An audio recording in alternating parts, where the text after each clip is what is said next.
Dalam nama Bapa dan Putra dan Roh Kudus. Amin. Haleluya. Shalom Aleihim. Berjumpa lagi dengan saya pada perenungan hari ini, tanggal 21 Agustus 2021. Jadilah pribadi pengikutnya yang berintegritas. Bacaan liturgi hari ini diambil dari kitab Rut 2 ayat 1 sampai dengan 3, dilanjutkan dengan ayat 8 sampai dengan 11, dan dilanjutkan dengan bab 4 ayat 13 sampai dengan 17, dan Injil Matius 23 ayat 1 sampai dengan 12. Saudara-saudaraku yang terkasih di dalam kasih Kristus, Injil hari ini Yesus mengecam akan tingkah laku serta sikap-sikap orang Farisi dan ahli Taurat. Ada dua kecaman Yesus terhadap mereka, saudara. Yaitu pertama, NATO, N-A-T-O, no action, talk only. Ahli Taurat dan orang Farisi memiliki sikap yang sangat lihai mengajar Taurat, saudara. Namun mereka tidak melakukan dan menghidupi di dalam kehidupan mereka sendiri. Ajaran mereka palsu. Hidup mereka sangat jauh dari apa yang mereka ajarkan. Mereka tidak berintegritas. Yang kedua, saudara, yaitu carmuk, cari muka.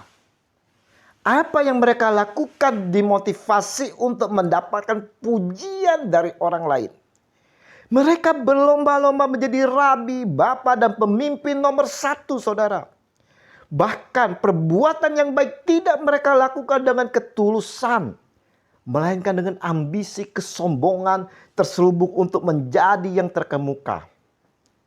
Nah, saudara-saudaraku yang terkasih di dalam kasih Kristus, adakah dari kita memiliki dua karakter seperti yang dimiliki oleh orang-orang Farisi dan ahli Taurat ini? Dalam Injil hari ini yang kita renungkan, saudara, bagaimana Yesus menggambarkan dua karakter utama kepemimpinan Kristiani dan pribadi sebagai pengikutnya, yaitu saudara-saudara yang sungguh-sungguh melayani dan yang rendah hati. Ayat 11 dan 12, saudara. Sulit kita jumpai di zaman sekarang ini, saudara, di mana pemimpin atau pribadi-pribadi pengikut Kristus yang memiliki karakter melayani dan rendah hati. Sebagai orang Kristen, sebagai anak-anak Tuhan, kita dituntut untuk dapat dengan sungguh-sungguh melayani yang penuh kerendahan hati, saudara.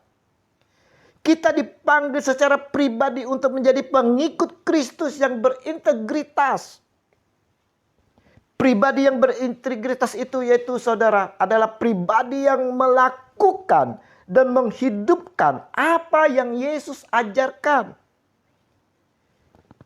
Pribadi yang dengan sungguh-sungguh melayani dan penuh kerendahan hatian. Pribadi yang melakukan segala sesuatu dengan motivasi yang tulus, bukan untuk dipuji dan mencari kedudukan, saudara. Kita semua, saudara, dipercayakan oleh Tuhan Yesus untuk dapat memimpin. Baik di dalam keluarga kita, pekerjaan, dan bagian kehidupan lainnya. Marilah saudara-saudara yang terkasih di dalam kasih Kristus, kita mau melakukan introspeksi diri. Apakah saya seorang pribadi dan pemimpin yang berintegritas? Injil hari ini, saudara-saudaraku, mau mengingatkan kepada kita semua, saya dan saudara, bahwa kita harus menjadi pemimpin, menjadi pribadi yang berintegritas, di mana melakukan dan menghidupi apa yang dikatakan di dalam apa yang dikatakan oleh Dia, Tuhan kita Yesus Kristus, di dalam pengajarannya. Dan dengan sungguh-sungguh mau melayani dengan penuh rendah hati tanpa ada motivasi apapun. Kita perlu bertobat, saudara. Ya, kita perlu bertobat dari motivasi yang keliru di dalam melayani. Kita perlu belajar dari teladan Yesus. Melayani berarti merendahkan diri sebagai pelayan demi sesama manusia. Menjadi teladan untuk bagi sesama kita pengikut Kristus. Mari saudara-saudaraku yang terkasih, kita mau jadikan pribadi kita pribadi yang berintegritas. Kemuliaan kepada Bapa dan Putra dan Roh Kudus, seperti pada permulaan, sekarang, selalu, dan sepanjang segala abad. Amin.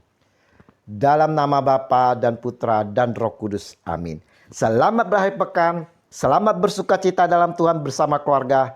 Tetap prokes. Semangat. Shalom.